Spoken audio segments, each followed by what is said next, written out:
ఇక లంబాడాలను ఎస్టీ జాబితా నుంచి తొలగించాలనే ప్రధాన డిమాండ్తో తెలంగాణలో ఆదివాసీలు ధర్మయుద్ధానికి దిగారు.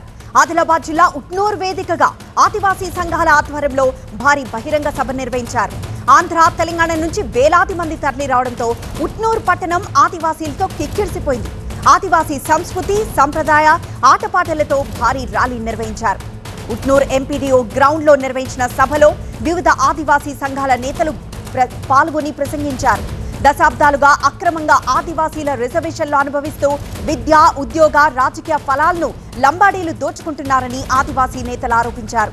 ఎస్టీ రిజర్వేషన్లలో తమకు దక్కాల్సిన ప్రయోజనాల్ని లంబాడాలు తన్నుకుపోతున్నారని ఆవేదన వ్యక్తం చేశారు. ఎస్టీ రిజర్వేషన్ల విషయంలో పాలక ప్రభుత్వాలు ఆదివాసీలను మోసం చేస్తున్నాయని ఆదివాసీ నేతలు విమర్శించారు. ఈ నేపథ్యంలోనే ఉట్నూర్ ధర్మ సభ ద్వారా మలి దశ పోరాటానికి శ్రీకారం చుట్టామన్నారు. 1976లో అమల్లోకి వచ్చిన జీవో 149ను రద్దు చేసి రాజస్థాన్, మహారాష్ట్ర మాదిరిగా తెలుగు రాష్ట్రాల్లోనూ లంబాడాలను బీసీలుగా గుర్తించాలని ఆదివాసీ నేతలు డిమాండ్ చేశారు. ఇక ఉట్నూరు ఆదివాసీ సంఘాల సభకు పోలీసులు భారీ బందోబస్తు ఏర్పాటు చేశారు. ఐజీ చంద్రశేఖర్, 3 ఎస్పీలు, 10 మంది ఏఎస్పీలు, 500 మంది పోలీసులు బందోబస్తులో పాల్గొన్నారు. Law and order DG Mahesh Kumar Bhagwat, జిల్లా ఎస్పీ అఖిల్ మహాజన్ భద్రతా ఏర్పాట్లను స్వయంగా పర్యవేక్షించారు.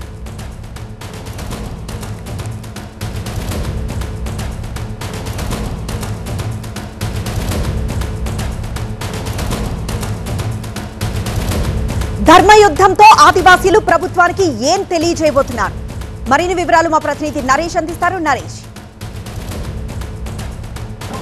ఆదివాసీలు కథం తొక్కారు. ధర్మయుద్ధం పేరిట భారీ బహిరంగ సభ చేపట్టారు. ఏకైక నిర్ణయం, ప్రధాన డిమాండ్ లంబాడీలను ఎస్టీ జాబితా నుంచి తొలగించాలన్న ప్రధాన నిర్ణయంతో ఈ ఆదివాసీల ధర్మయుద్ధం కొనసాగుతుంది.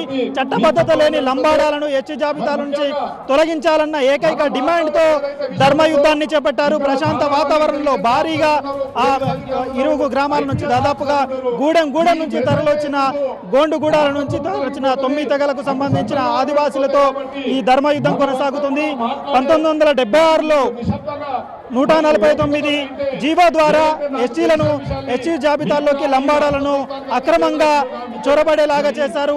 అక్రమంగా ఎస్టీ జాబితాల్లో చేర్చి ఆదివాసీల ఫలాలను పూర్తిగా ఎస్టీ జాబితాల్లో ఉన్న లంబాడాలే పూర్తిగా వినియోగించుకుంటున్నారు. దాని కారణంగా ఆదివాసీల్లోని 9 తెగలకు సంబంధించిన ఆదివాసీ ప్రజలు, ఆదివాసీ విద్యార్థులు, ఆదివాసీ నాయకులు పూర్తిగా అన్యాయానికి గురవుతున్నారంటూ ఏకైక నిర్ణయంతో 6 ఏళ్లుగా కొనసాగుతున్న ఈ యుద్ధాన్ని ఇక మలిదశ పోరాటంగా ప్రకటించారు. ధర్మయుద్ధంగా ఈ యుద్ధాన్ని చూస్తున్నారు.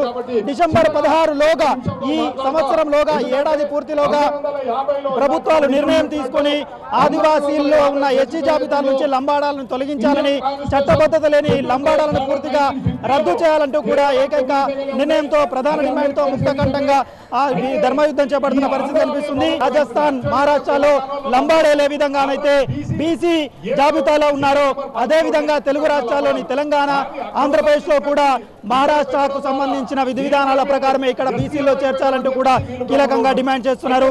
ప్రధాన డిమాండ్ ఒకటే, లంబాడాలను ఎస్టీ జాబితాల నుంచి తొలగించాలి. పీసా యాక్ట్ చట్టాన్ని అమలు చేయాలి. 170 యాక్ట్ ని అమలు చేస్తూ ఆదివాసీ గ్రామాల్లో పోడు భూముల్లో పోడు రైతులకు అన్ని రకాలుగా సహాయ సహకారాలు అందించాలంటూ డిమాండ్ చేస్తున్నారు. ప్రస్తుతానికైతే ఈ అమెండ్ యాక్ట్ ఏదైతే ఉందో 1976 199 జీవోను వెంటనే రద్దు చేయాలంటూ కూడా ఆందోళనలు ఉధృతం చేస్తామంటూ కూడా ధర్మయుద్ధం సభ నుండి ముక్త ఖండంతో ఆదివాసులు చెప్పుకొస్తున్నారు. ఎస్ నరేష్.